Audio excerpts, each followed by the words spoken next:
오늘 함께 나눌 시편 139편은 다윗이 기록한 시편입니다. 여러분과 제가 사무엘을 마치면서 이제 저에게 남았던 가장 큰 아쉬움은 다윗을 떠나 보내는 것이었습니다. 그래서 오늘 한 주만 더 다윗의 흔적을 시편에서 살펴보기 원했어요.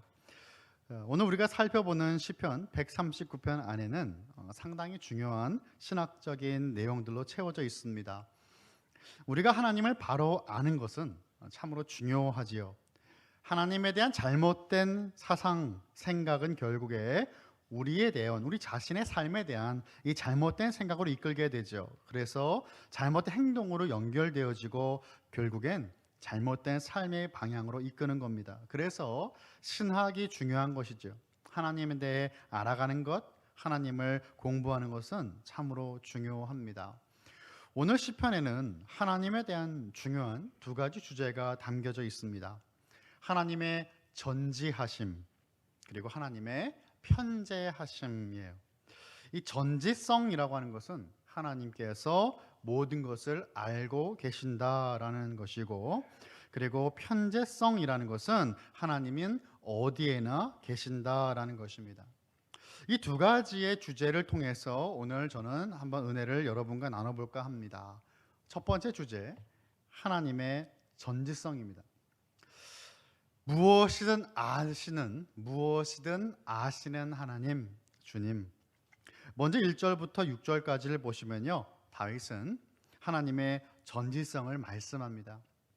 하나님은 우리에 대해 아주 친밀하게 알고 계신다라는 거예요. 그래서 우리는 하나님을 속일 수 없다라는 것이죠.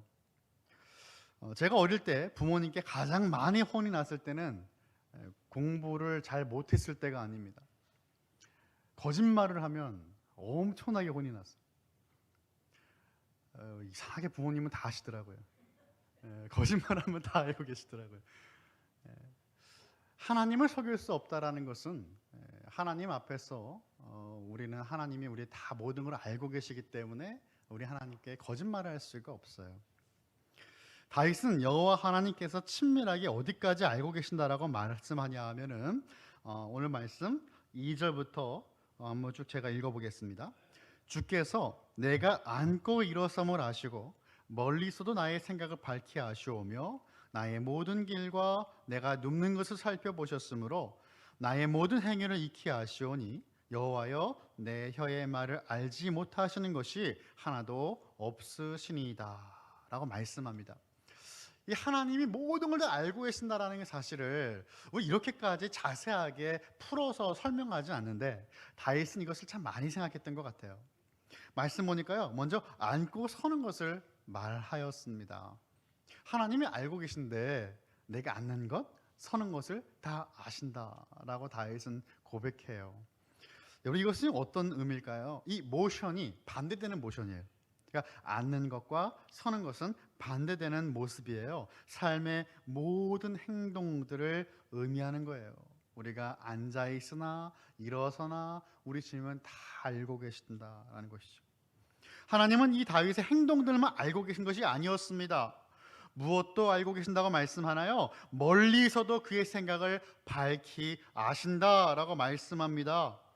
다윗의 마음을 알고 계시는데요, 여러분, 우리 가까이 있는, 옆에서 함께 예배 드리시는 지체들 말이죠. 가까이 있는 분들은요, 우리가 옆에 있는 분을 보면서 얼굴의 표정도 보고 어떤 분위기를 보면서 이분의 마음이 이럴 것이다라고 예측할 수 있지만, 여러분, 그것도 완벽하게 안다고 할 수가 없습니다. 그런데 지금 다윗은 멀리서도 주님은 자기 자신을 알고 계신다라고 말씀합니다.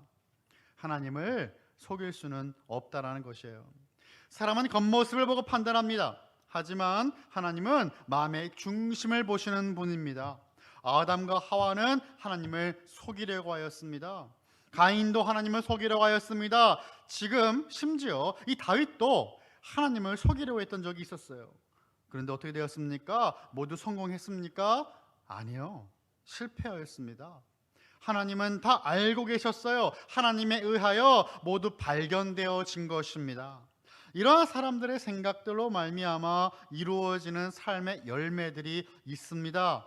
다윗은 그것을 아침에 집을 나가서 살아가는 모든 길들, 그리고 밤에 되어 잠자리에 눕는 그 모든 행위가 결국에 어떠한 생각을 하냐에 따라서 달라진다라는 것을 우리에게 말하고 있는 거예요. 하나님은 그 모든 것을 익히 알고 계시다라고 말씀합니다. 여러분, 심지어요, 혀의 말을 알지 못하는 것이 하나도 없다라고 말씀하는데, 영어 성경을 보면요, 좀 더 실감나게 그 표현이 되어지고 있습니다. 이 영어 ESV라고 하는 영어 성경을 한국말로 번역하면요, 말이 내 혀에 닿기도 전에 하나님은 완벽히 알고 계십니다라고 표현되고 있어요. 이게 얼마나 아름다운 표현입니까? 하나님은 내가 말하기도 전에 무슨 말을 할지 알고 계십니다라고 하는 그 말 표현과 내 혀에 나의 말이 닿기도 전에 어떤 말이 담길지 주님은 알고 계신다라고 하는 그 표현을 다윗은 하고 있는 것입니다. 다윗은 자신이 말하기도 전에 주님 완벽하게 내가 무슨 말을 할지 알고 계신다라고 고백하고 있는데, 여러분, 이것이 우리에게 얼마나 큰 위안이 되고 얼마나 큰 감동이 됩니까? 우리의 말이 얼마나 제한돼요. 이 말로 우리의 마음을 다 표현하면 좋은데 그렇게 못하시는 분들도 계시고, 저도 그렇게 다 하지 못합니다. 말 주변이 없을 때도 있고요, 두서없이 막 하나님께 기도할 때도 있잖아요. 그런데 우리 주님은 우리의 마음을 다 알고 계신다, 이 말이에요. 우리의 말이 내 혀에 담기기도 전에 우리 주님은 이미 알고 계시는 주님이십니다. 그렇다면 하나님은 어떻게 다윗의 그런 행위들을 모두 알고 계시는 것입니까? 그 이유가 무엇일까요? 알고 계시다라고 하면 반복될 때 다윗은 주께서 모두 살펴보셨다라고 설명하고 있어요. 우리 1절의 말씀 같이 한번 읽어볼까요? 오늘 본문의 1절입니다. 시작. 여호와여, 주께서 나를 살펴보셨으므로 나를 아시나이다. 아멘. 나를 살펴보셨으므로 라고 말씀하였어요. 여러분, 살펴보다라고 하는 말을 히브리어로 보니까 나차흐라고 하는 단어입니다. 이 말은 조사하다, 시험하다 라고 하는 의미가 있어요. 그냥 조사하고 시험하는 것이 아니라 수고와 세심한 그 돌봄 가운데 살펴보는 거예요. 아주 자세하게 살펴보는 거예요. 유대인들은 이 단어를 언제 사용하냐 하면은 광산의 땅을 깊게 팔 때 자세하게 살펴본다는 거예요. 광산에 뭐가 있어요? 금이 있겠죠, 은이 있겠죠. 자세하게 살펴보는 거예요. 그리고 새로운 땅을 넓게 탐험할 때, 넓게 확장되어 나갈 때 조사하고 시험하다, 이 말이에요. 그리고 법적인 사건을 치밀하게 수사할 때 이 단어가 사용된다고 합니다. 그러니까 다윗의 행동 하나를 깊게, 넓게, 치밀하게 살펴보는 것은 결국 하나님의 엄청난 수고와 그리고 엄청난 돌봄을 의미하는 단어예요. 왜 이렇게까지 하나님은 우리를 살펴보시는 것인가? 하나님의 이러한 수고는 친밀한 관계가 그 전제되어 있습니다. 하나님께서 자기 백성을 사랑하시기 때문에 사랑하는 자기 백성과의 그 친밀한 관계가 이러한 하나님의 수고로움을 기꺼이 감당하게 만들었다는 것입니다. 하나님은 우리를 사랑하시기에 우리를 지금도 지켜보고 계시는 것이에요. 나를 살펴보시기에 나를 아신다라는 것이죠. 평신도 수도사였던 로렌스 형제는 많이 알려진 인물입니다. 하나님의 임재 연습이라고 하는 책도 아주 유명한 책이죠. 이 로렌스 형제는 이 책에서 무엇을 하든 하나님과 동행하듯이 하라라고 말합니다. 그는 감재를 깎을 때에도, 설거지를 할 때에도, 마당을 쓰는 총무소를 할 때에도 하나님과 친밀한 관계 속에서 하나님을 위해 무엇이든 행동하는 것을 볼 수가 있습니다. 무엇을 하는가가 중요한 게 아니에요. 교회에서 봉사를 하고 예배를 드릴 때만 영적 행위이고 하나님과 더 친밀해지는 것이 아니라는 것입니다. 모든 영역 속에서 우리는 하나님과의 그 친밀한 관계 속에서 행동하고 살아갑니다. 하나님의 임재를 부담으로 느끼지 않고 감사함으로 살아간다라는 것이에요. 하나님 나를 24시간 내내 지켜보고 계신다고 생각한다면 아마도 부담스럽게 생각되시는 분도 계실지 모르겠지만 그것은 부담이 아니고 불편함이 아니라 감사함의 제목이 되는 것입니다. 존 스토트 목사님은요, 하나님의 전지하심을 두고 이렇게 말하였습니다. 하나님은 단지 보이기 때문에 사람을 살펴보시는 게 아니라 우리를 창조하셨기 때문에 살피신다라고 말하였어요. 왜 하나님 우리를 지켜보고 계십니까? 살피시고 모든 것을 아시는 전지하심은 결국 하나님의 사랑 때문입니다. 다윗은 하나님의 살펴보심이 큰 축복이라는 것을 깨닫게 됩니다. 5절의 말씀이죠. 주께서 나의 앞뒤를 둘러싸시고 내게 안수하셨나이다 라고 말씀합니다. 여기서 사용된 둘러싸였다라고 하는 말은 아주 값진 물건을 보호하는 것을 의미합니다. 추석이 다가오고 있죠. 추석 때가 되면 이제 많은 선물들을 주고받습니다. 여러분, 어떤 선물은요 아주 화려한 그 포장이 있는 선물들이 있어요. 그 선물의 중요한 것은 포장입니까? 아니, 포장을 아름답게 하기 위해서 그렇게 선물을 만드는 사람 없어요. 선물이 귀하기 때문에 포장을 아름답게 하게 되는 것이죠.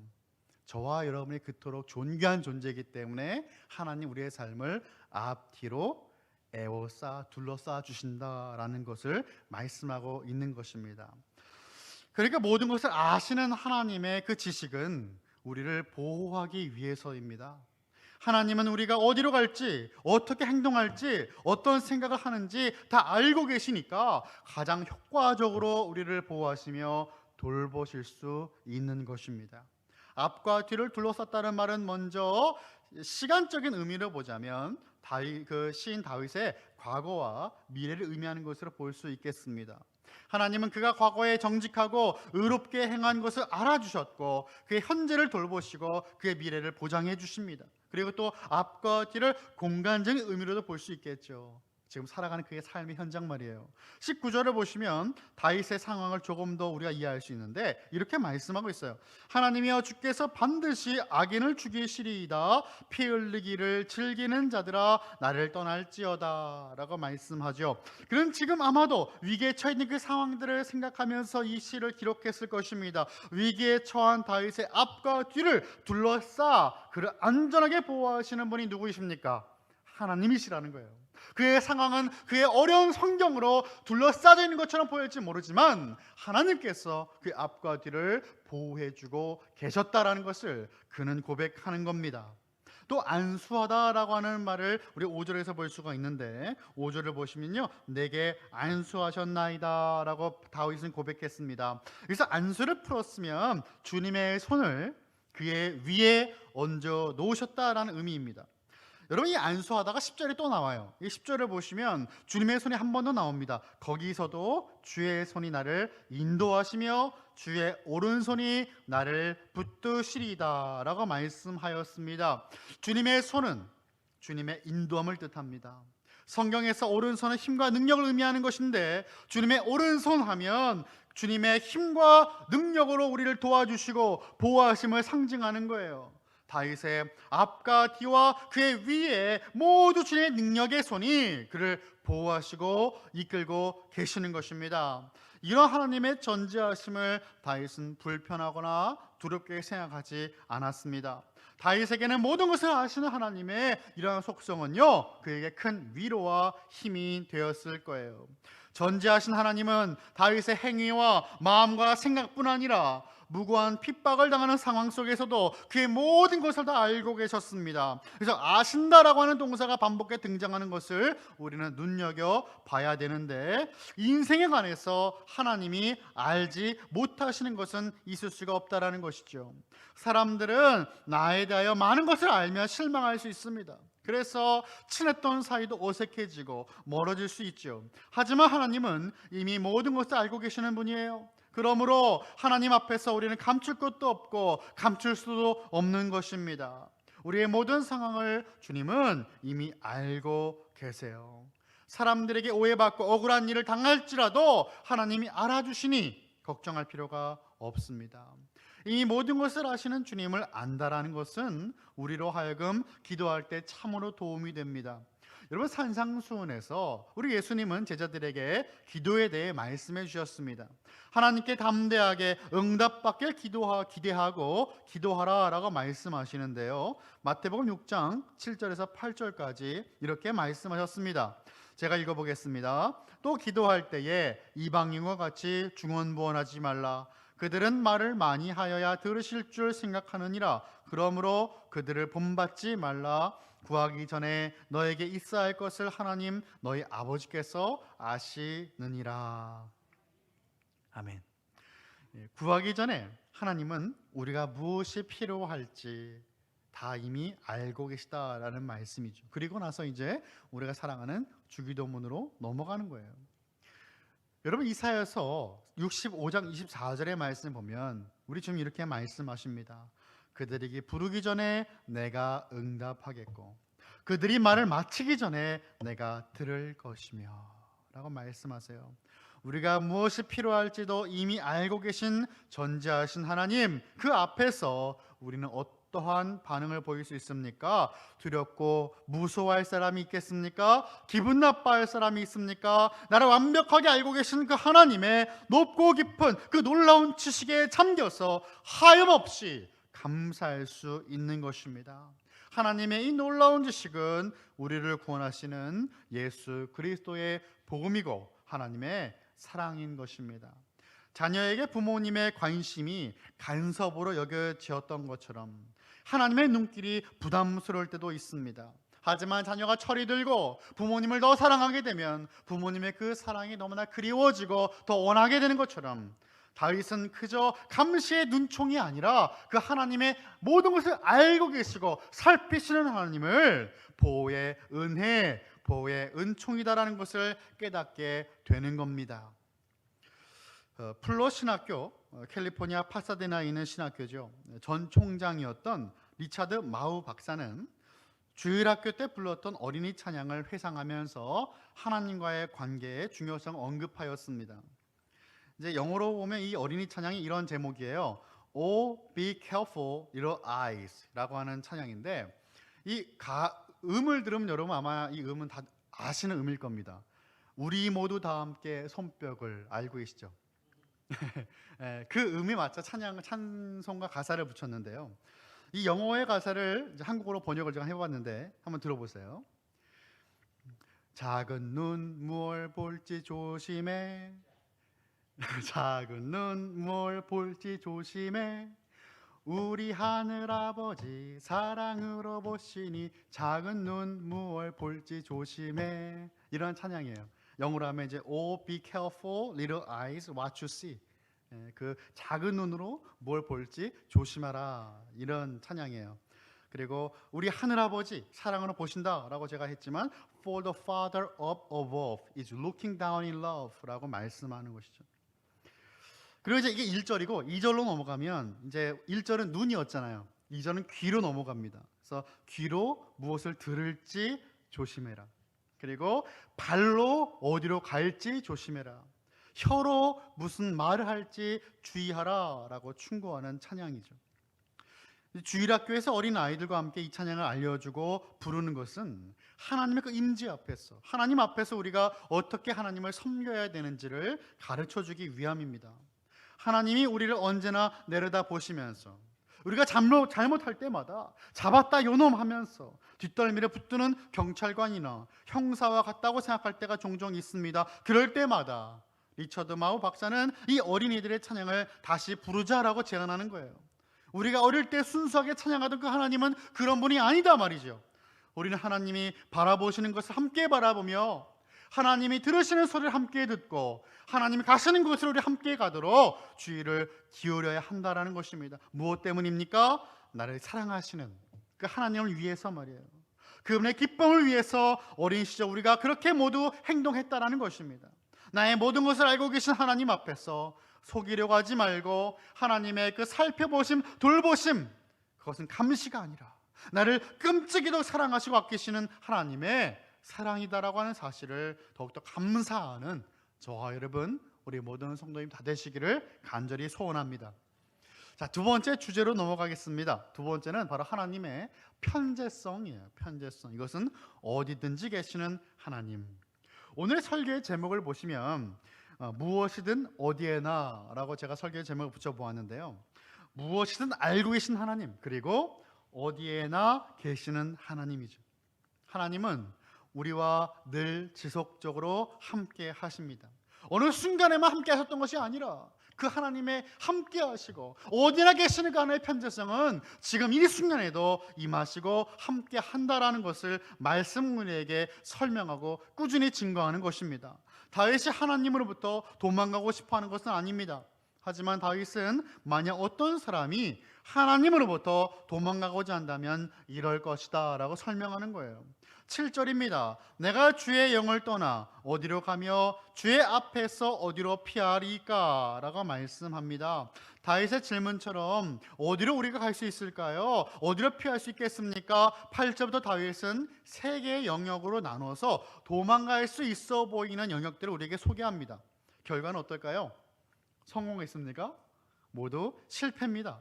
공통적으로 증거하는 것은 하나님이 거기에 계셨다라는 것입니다. 거기에도 계시고 이곳에도 계시고 하나님이 안 계신 곳은 없었다라고 다윗은 고백합니다. 먼저 살펴볼 영역은 위아래입니다. 위에와 아래. 8절이죠. 우리 한번 같이 읽어볼까요? 8절입니다. 시작. 내가 하늘에 올라갈지라도 거기에 계시며 수월에 내 자리를 펼지라도 거기 계시니이다. 아멘. 하나님보다 더 높게 올라가든지 하나님께 잡힐 일이 없을 정도로 밑으로 내려가든지 해보라는 것이에요. 그런데 문제가 생겼습니다. 가장 높은 곳은 하나님 나라, 하늘나라인데 하나님 나라에 하나님이 안 계실까요? 유대인들은 하늘을 3층으로 되어 있는 구조다라고 보고 믿었습니다. 지상의 하늘 1층천, 별들이 있는 하늘 2층천, 그리고 하나님이 계신 하늘 3층천. 어떤 방법을 써서 하늘로 올라간다고 치자 그곳에 하나님이 안 계실까요? 그것은 천국인데요. 이렇게 말하는 것입니다. 그러면 아예 방향을 바꿔서 그럼 하나님이 계시는 천국의 반대인 땅속 깊은 곳으로 가야겠다라는 것이에요. 히브리어로 수올은 지옥을 의미합니다. 지옥을 의미해요. 근데 그곳에도 하나님이 계시다라고 시편의 저자 다윗이 고백합니다. 하나님이 안 계시기 때문에 지옥이 된다라는 말도 있지만 우리가 살펴보는 본문은 교리를 다루는 본문이 아닙니다. 신앙의 고백이 담긴 시편이라는 것을 기억할 때 어디에나 계신 하나님을 강조하기 위한 말씀이죠. 지옥에 계신 하나님은 아마도 심판자의 모습으로 계신 하나님일 겁니다. 아모스 선지자도 이와 같이 증거하죠. 아모스 9장 2절입니다. 그들이 파고 스올로 들어갈지라도 내 손이 거기에서 붙잡아 낼 것이요 하늘로 올라갈지라도 내가 거기에서 붙잡아 내릴 것이며 라고 말씀합니다. 하나님은 하늘에도 깊은 땅속 스올에도 계시는 분입니다. 두 번째 영역은 바로 동쪽과 서쪽이에요. 위아래를 봤다면 좌우가 나오는 거예요. 다윗이 살던 이스라엘의 그 팔레스타인 지역을 여러분 지도로 한번 상상해 보세요. 바다의 끝은 서쪽입니다. 그죠? 동쪽은 해가 뜨는 곳이고 날길들 아무리 멀리 피하려고 해도 그 동쪽의 끝까지 가도 하나님은 그곳에 계신다. 하나님을 만나게 되는 거예요. 해를 뜨게 하시는 분이 하나님이셨습니다. 그리고 서쪽의 바다 끝까지 도망을 가도 그곳에서도 만날 수 있는 분은 바로 바다를 창조하신 하나님이시라는 것을 다윗은 고백합니다. 여러분 요나를 기억하십니까? 하나님께서 그를 니느웨 동쪽으로 가서 회개 메시지를 전하라고 부르셨습니다. 그런데 당시 니느웨는 이스라엘과 천천지 원수였습니다. 요나는 정반대 서쪽 방향으로 배를 탑니다. 다시스로 떠났어요. 지금의 스페인입니다. 하나님을 피해서 반대 방향으로 갔지만 결국 하나님은 풍랑을 보내셨습니다. 그곳에 큰 물고기를 예비하셔서 요나를 삼키게 하셨어요. 그곳에서도 하나님은 계셨던 겁니다. 동쪽과 서쪽도 실패하고 말았습니다. 이제 마지막 영역은 어디일까요? 바로 어둠의 영역입니다. 사람들은 어둠 속에서 죄를 범하고 악을 도모합니다. 스스로 생각하는 것이에요. 11절입니다. 내가 혹시 말하기를 흑암이 반드시 나를 덮고 나를 두른 빛은 밤이 되리라 할지라도 라고 말씀합니다. 흑암이 나를 덮으면 나는 보이지 않을 거야 라고 생각하는 겁니다. 타조처럼. 타조는 자신이 이제 불리한 어떤 순간이 되면 머리를 땅에 처박는다고 하죠. 몸은 이만한데 머리만 가린다 그가 숨을 수 있는 것이 아니죠. 하나님께 있어서 밤은 낮과 같고 흑암은 빛과 같다라고 말씀합니다. 아무리 어두워도 하나님 앞에서는 빛과 같다라는 것입니다. 하나님을 모르는 이는 어둠에도 계신 하나님을 보고 놀라게 됩니다. 어쩌면 이 시의 저자 다윗에게는 그가 당하고 있는 그 고난이나 어려운 상황이 어두움일 것입니다. 처해 있는 상황이 너무 어두워서 한치 앞이 보이지 않는 그런 상황일지라도 하나님은 어떤 분이십니까? 빛이시다라는 거예요. 그 빛이신 하나님은 오히려 어둠을 빛으로 바꿀 수 있는 분이다라는 것을 깨닫고 고백합니다. 마치 하나님이 세상을 창조하시기 전에 땅이 혼돈하고 공허하며 흑암이 깊음 위에 있을 그때에 빛이 있으라라고 말씀으로 빛을 창조하신 하나님은 어둠에도 존재하신다라고 말씀하는 것이에요. 하나님의 편재하심, 어디에나 계신 하나님이십니다. 그래서 하나님의 백성들은 흑암이나 밤의 때에도 늘 하나님의 보호와 인도함으로 낮과 같이 다닐 수 있는 것입니다. 다윗은 하나님이 성전에만 계시지 않음을 깨닫습니다. 하늘과 수월과 해 뜨는 동력과 바다끝 서편까지 어디에나 계신 하나님이십니다. 심지어 어둠에도 계신 하나님이십니다. 사랑하는 성도 여러분, 하나님께서 우리에게 가장 좋은 길, 가장 필요한 길로 인도하시며 이끄심을 여러분은 믿고 계십니까? 믿고 계십니까? 하나님은 우리를 친밀하게 알고 계십니다. 하나님은 저와 여러분과 늘 함께 하시는 겁니다. 우리 주님의 말씀을 우리는 기억합니다. 요한복음 14장 18절에서 말씀하십니다. 내가 너희를 고아와 같이 버려두지 아니하고 너에게 오리라 라고 말씀하십니다. 마태복음 28장 20절의 말씀처럼 볼지어다 내가 세상 끝날까지 너희와 항상 함께 있으리라 약속해 주셨습니다. 고아처럼 버려두지 않겠다, 세상 끝날까지 너희와 항상 함께 하겠다고 말씀하시는 우리 예수님의 신실하신 약속을 붙들고 승리하는 저와 여러분, 우리 모든 칼빈의 권속들이 다 되시기를 예수님의 이름으로 간절히 축원합니다.